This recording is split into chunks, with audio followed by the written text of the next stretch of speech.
হরে কৃষ্ণ বন্ধুরা, সবাই কেমন আছো? আশা করছি তোমরা সবাই ভালো আছো, আমরাও ভালো আছি। আজকে একটা রেসিপি শেয়ার করব, সেই জন্য তোমাদের সামনে চলে এলাম। রান্নাঘরে যাব তো এখন বিকেল হয়ে গেছে, তো এখন শেয়ার করব। তো আজকে বানাবো সুজি মাওয়া কেক। তো একদম নরম আর সুজি দিয়ে একদম মানে কিভাবে কেক বানানো যায় মাওয়া দিয়ে সুজি দিয়ে, তো তোমাদের সঙ্গে এটাই শেয়ার করব। আর দারুণ টেস্টি লাগে খেতে, মাওয়া দিয়ে হবে যেহেতু, মাওয়া দিলে তো টেস্টটা আরও ভালো লাগবে। তো সুজি দিয়ে একদম হেলদি কেক, তো তোমরা এইভাবে বানিয়ে বাচ্চাদেরকে দিতে পারো টিফিনে। বাচ্চারা তো অনেকে কেক পছন্দ করে, কিন্তু কেক অনেক ক্রিমওয়ালা থাকে, সেই সব না খেয়ে এই ঘরে সুজি দিয়ে একদম কীভাবে ইজি একদম কেক বানানো যায় সেটাই শেয়ার করবো। দেখতে থাকুন ভিডিওটা, আশা করি ভালো লাগে। আমি এখানে একটা জায়গা নিয়ে নিচ্ছি আর সুজি নিয়ে নিচ্ছি এই কাপের 1 কাপ। এইটা মানে পুরো ভর্তি দিইনি, কেন কি আমি কেক বানাবো এই জায়গাটায়, এটা একটু খুব বেশি বড় নয়, এই জায়গাটায় কেক বানাবো সেই হিসাবে আন্দাজ করে মানে সুজি নিয়েছি। আর দিয়ে দেবো এর মধ্যে দই, টক দই, খুব যে টক তা নয়, 3 চামচের মতন টক দই দিয়ে নিচ্ছি। আর দিয়ে দেবো দুধ, এই বাটির 1 বাটিকে একটু কম দুধ দিলাম, দিয়ে ভালো করে এটাকে মিক্স করে রেখে দেবো। আর আমি এইটাকে মিক্স করে 15-20 মিনিটের মতন ঢাকা দিয়ে রেখে দেবো। তো এই যে মিক্স করে নিচ্ছি, আর এটার মধ্যে এখন কিছু আর দেওয়া হবে না। এখন আমি ঢাকা দিয়ে 15-20 মিনিটের মতন ঢাকা দিয়ে সাইডে রেখে দেবো। আর যেটাতে কেক বানাবো এটার মধ্যে আমি একটু ঘি দিয়ে দিচ্ছি।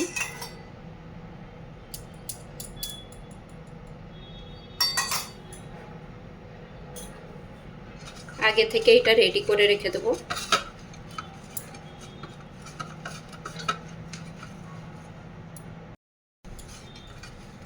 তো চারিপাশটা ঘিটা ভালো করে লাগিয়ে দিলাম।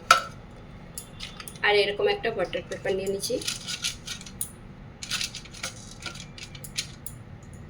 এটা দিয়ে হাত দিয়ে চেপে চেপে এটা সাইজ করে কেটে নিচ্ছি। আর তোমরা বাটার পেপার যদি না থাকে এর মধ্যে একটু ঘি বা তেল ব্রাশ করে ময়দা ছিটকেও হচ্ছে দিতে পারো কেক ব্যাটার। তো আমি এইভাবে রেডি করে রেখে দিলাম। তো এই যে আমি মাওয়া বানিয়ে রেখেছি, যেহেতু মাওয়া কেক বানাবো, সুজি মাওয়া কেক, তো আমি একটু সেই যতটা কেক বানাবো সেই হিসাবে মাওয়াটা বানিয়ে রেখেছি। আর এই মাওয়াটা আজকেই বানিয়েছি, আর এটা বানিয়ে রাখলে সেই দোকানের মতন মাওয়াটা হতো, কেন কি এখন সঙ্গে সঙ্গে বানিয়েছি সেই জন্য একটু পাতলা লাগছে। আর এটা বানিয়ে ফ্রিজে রেখে দিলে একদম শক্ত দোকানের মতন হয়ে যায়। তো এখন আমি এইটা বলে দিচ্ছি কিভাবে বানিয়েছি, এটা শেয়ার করিনি। এটার মধ্যে আমি দিয়েছি একটু ঘি, তারপরে দুধ দিয়ে দিচ্ছি, দুধ দিয়ে গুঁড়ো দুধ দিয়েছি, গুঁড়ো দুধ 10 টাকা দামের 1 প্যাকেট গুঁড়ো দুধ দিয়েছি। আর দুধ দিয়েছি 3-4 চামচের মতন দুধ দিয়ে গুলে ভালো করে এই যে কড়াইয়ের মধ্যে নাড়াচাড়া করে নিয়েছি। তো ঘিও দিয়েছি, আর একদম মাওয়া দোকানের মতন হয়ে যায়। আমি মাঝে মাঝে এইভাবেই মাওয়া বানিয়ে নিই। তো দোকান থেকে যারা ঘরে বানাতে পারবে না দোকান থেকেও কিনে নিতে পারো এইভাবে মাওয়াটা। তো আমি সুজিটা ভিজিয়ে রেখেছিলাম, এখন চেক করে দেখব। এটা 15-20 মিনিট ভিজিয়ে রেখেছিলাম, আর দুধটা পুরোপুরি সুজি মানে হয়ে গেছে, ভিজে গেছে দুধ আর সুজি। এইটা আমি এখন এই যে মিক্সির জারের মধ্যে নিয়ে নেব, কেন এটাকে আমি ভালো করে মিহি করে মিক্সির জারে বেটে নেব।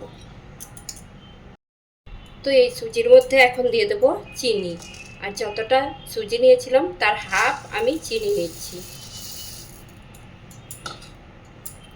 আর দিয়ে দেবো এর মধ্যে সাদা তেল, এই চামচের 2 চামচ।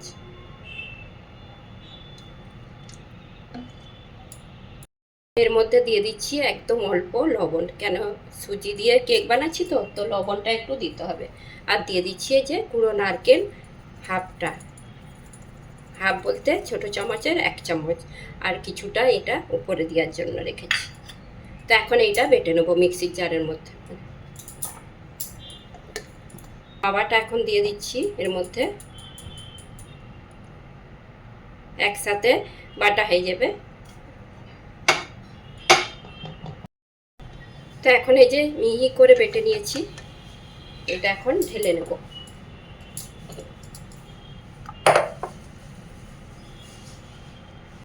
এখন এই ব্যাটারের মধ্যে দিয়ে দেবো আমি এই বেকিং পাউডার, এই চামচের এতটা দিচ্ছি,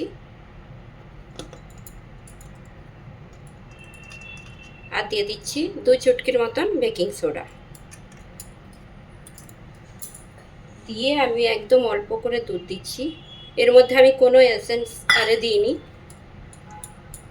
তোমরা চাইলে দিতে পারো, অনেক কিছু পাওয়া যায়, গোলাপ এসেন্স আর ভ্যানিলা এসেন্স দিতে পারো।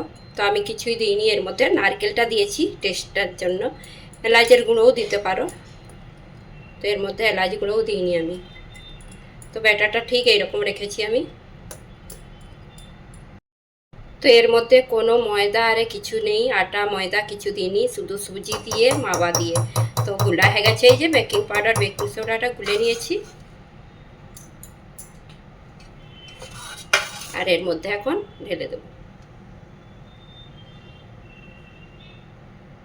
একটু খালি রাখতে হবে, কেন কি আমার ব্যাটারটা অনেকটাই গুলা হয়ে গেছে, সেই জন্য একটু রেখে দিচ্ছি। এইটা বাটিয়ে আমি বানিয়ে নেব।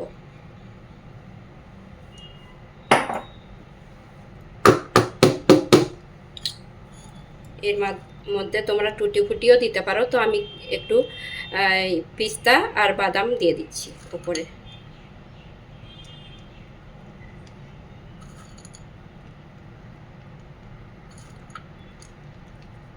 আজকে আমি বানাবো কড়াইয়ের মধ্যে, আজকে কড়াইয়ের মধ্যে। আর এই সুজি মাওয়া কেক বানানো এত সহজ,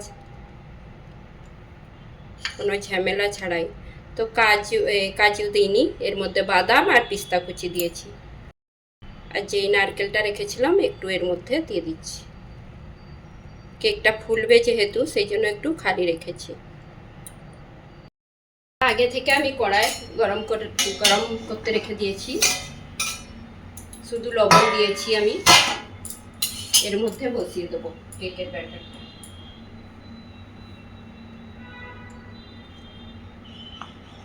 স্ট্যান্ড লাগানোর দরকার নেই, তো এইভাবে বসিয়ে দিলাম।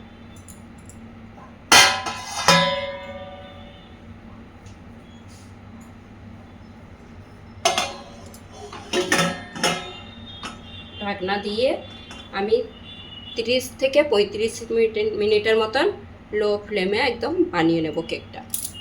তো এইদিকে দুটো কড়া বসিয়ে দিয়েছি, দুটো কড়াতেই কেক হচ্ছে। এই কেকের ব্যাটারটা একটু বেশি হয়ে গেছে, তো সেই জন্য একটা বাটিতে নিয়ে একদিকে বসিয়ে দিয়েছি এইদিকে, আর ছোট কড়াইয়ের মধ্যে, আর এইদিকে বড় কড়াইয়ের মধ্যে দিয়েছি। আর আজকে কড়াইয়ের মধ্যেই বানাচ্ছি, তো দেখি কীরকম হয়। কড়াইয়েতেও বানাই আমি, আর বেশিরভাগ আমি কেক বানাই ডেকচিতে, না মাইক্রোওভেন না ওভেন, আমি কড়াইয়ের মধ্যে নাহলে ডেকচির মধ্যে বেশি, ডেকচিতেই কেক বানাই বেশি। বড় বড় কেকগুলো ডেকচিতে, বড় ডেকচিতে নিয়ে বানাই। তো বন্ধুরা, এখন এই যে কেকটা হয়েছে কিনা দেখি চেক করে।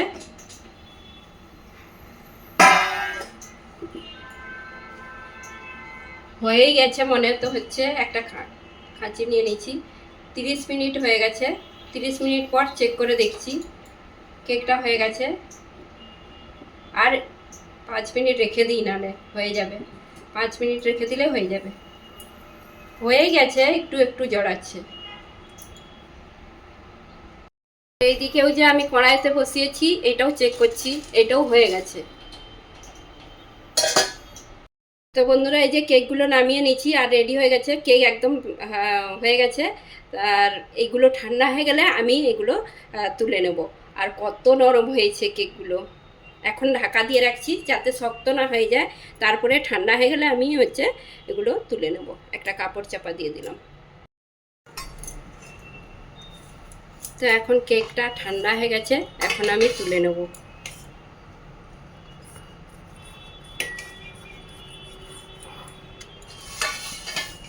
এইভাবে চাকুর সাহায্যে চারিপাশটা একটু ছাড়িয়ে নিতে হবে।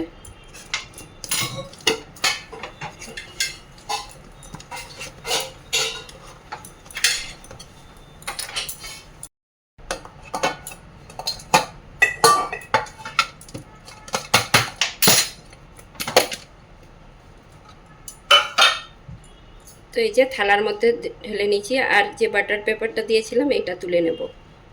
কেকটা কত সুন্দর হয়েছে কালারটা, আর এত নরম হয়েছে কি বলবো।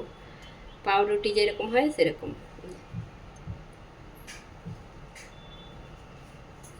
তো এটা এখন আমি গোপীনাথকে ভোগ নিবেদন করে দেবো। এটা কাটিং করব, কাটিং করে ভোগ নিবেদন করব। আর বাটিটাও আছে, এটা রেখে দেবো। বাটিটাও কত সুন্দর হয়েছে, এই যে একদম নরম তুলতুলে।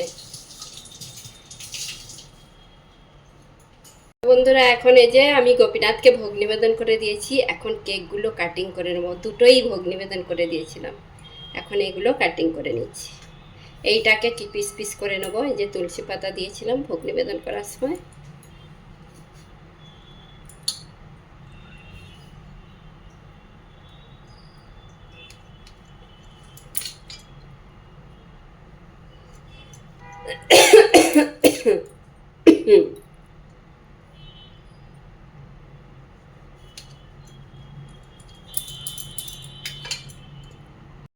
তো এই যে কেকগুলো কিছুটা কাটিং করে নিচ্ছি। কেকগুলো ভালো করে তোমাদেরকে দেখিয়ে দিচ্ছি কত সুন্দর হয়েছে, জালিদার আর নরম।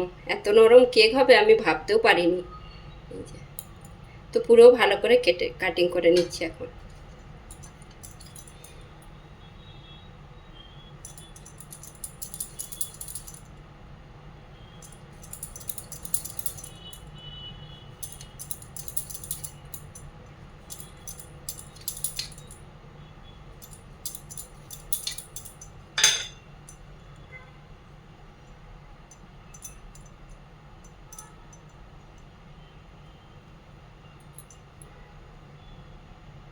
এই কেকটা সব পিস করে নিচ্ছি, আর বাকি কেকটা গোল কেকটা এইভাবেই রেখে দেবো। এখন এটা ডাব্বার মধ্যে রেখে দেবো, আর এইগুলো এখন প্রসাদ পাওয়া।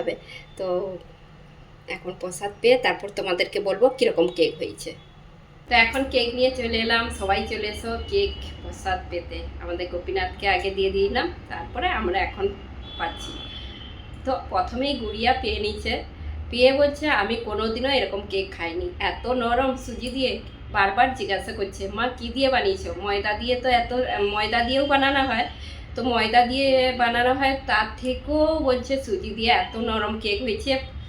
তো কড়াইয়ের মধ্যে সুজি আর মাওয়া দিয়ে খুব কম সময়ের মধ্যে আর খুব মানে সহজে এইভাবে কেক বানানো যায়। তো তোমরাও এইভাবে ঝটপট বানিয়ে নিতে পারো। এত নরম কেক কি বলবো, তোমরা বানিয়ে খেয়ে না দেখলে একটু বুঝতে পারবে না। আর আমি যেরকম করে বলে দিয়েছি সেরকম ঠিক বানাবে। তো বাইরে থেকেও মাওয়া কিনা হয়নি, ঘরেই বানিয়েছি, তো এত টেস্টি হবে। তো গুড়িয়া বলছে আমি এখন খেয়ে দেখি, সবাই চলে এসো।